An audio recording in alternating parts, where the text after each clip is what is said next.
Hello and welcome to Cargo Shots from the Stat Trade Times. Here's our pick of the best news shots that made the headlines this week. Let's first round up the financial results announced this week. In its recently released financial results, Kuehne+Nagel has reported a 68% increase in net turnover to $10.6 billion.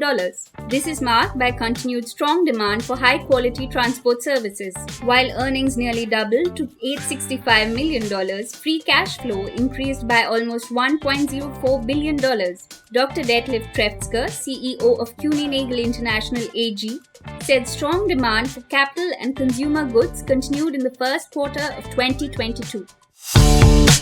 Nasdaq-listed global logistics platform C.H. Robinson reported a 42% increase in total revenue to $6.8 billion for the first quarter ending March 31, 2022. The hike was driven primarily by both higher pricing and higher volume across services.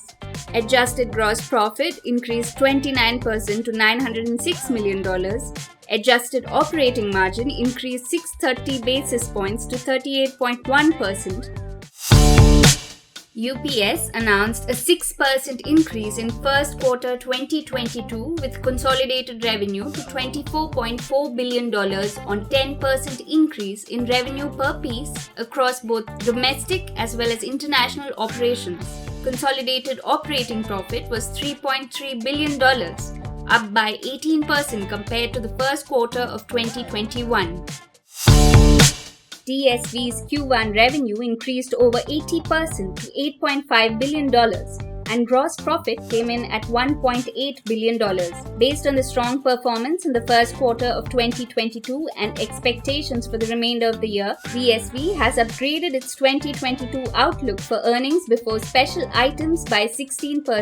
DSV reported strong Q1 results with growth and high productivity across all its three divisions.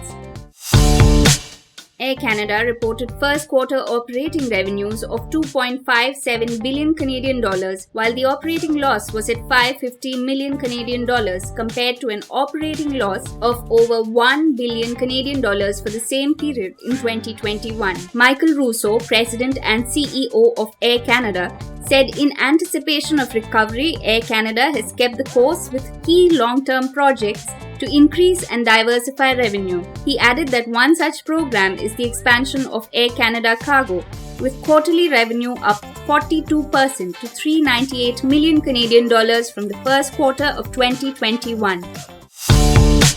Cargolux has reported a 68% increase in net profit to $1.3 billion on increased tonnage and higher yields for the year ended 2021. Revenue came in at $4.4 billion, recording an increase of 40%. Capacity shortage and strong yields experienced in 2020 continued throughout 2021, where demand remains strong. Backlog issues on global supply chain, ocean freight capacity constraints, and limited belly hold availability led to sustained demand for air cargo services with volumes close to peak season production throughout the year. The Boeing Company's Q1 2022 revenue reported an 8% dip to $14 billion due to lower defense volume and charges on fixed-price defense development programs. This was partially offset by commercial services volume. Commercial airplane deliveries increased 23% to 95 from 77 in the first quarter of 2021, but revenue declined marginally by 3% to $4.2 billion. Now let's take a look at the other headlines. This Thursday, Air Canada announced the acquisition of two new Boeing 767-300 freighters. The two new aircraft will be delivered this year and will be in addition to the 8 767-300s that are being converted for cargo operations. The new freighters allow Air Canada Cargo to offer 5 different main deck configurations, increasing the overall cargo capacity of each aircraft to nearly 58 tons or 438 cubic meters, with approximately 75% of the capacity on the main deck.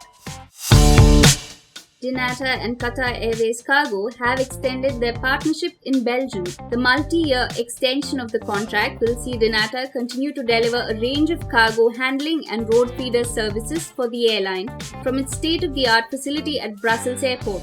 Qatar Airways Cargo currently operates a mix of 15 freighter and passenger flights each week to and from the Belgian capital. Dinata handled 25% more cargo for the airline at Brussels Airport in 2021 compared to the previous year. Sao Paulo-based BCSA, a subsidiary of ECS Group, has signed a year-long contract for the General Sales and Service Agent, or GSSA for short, with DHL Aviation. The deal is set to come into effect with the start of a 6-weekly freighter schedule on July 10, 2022. Brazil is an entirely new online destination for DHL Aviation, according to a statement from ECS. The airline will operate a Boeing 767-300F from Viracopos via Bogota to Miami every day except Sundays. And that's a wrap for this week's episode. This is your host Manjula Nair signing off and wishing you a great weekend ahead. For the latest news on air freight, visit our website. Follow us on Twitter, LinkedIn, Facebook, Instagram, and subscribe to our weekly newsletter. Give our YouTube channel a visit and subscribe to access our past webinars and virtual conferences and access exclusive one-on-one interviews with global logistics leaders. Thank you for tuning in to Cargo Shots by the Strat Times. See you next week with a fresh roundup of cargo news makers.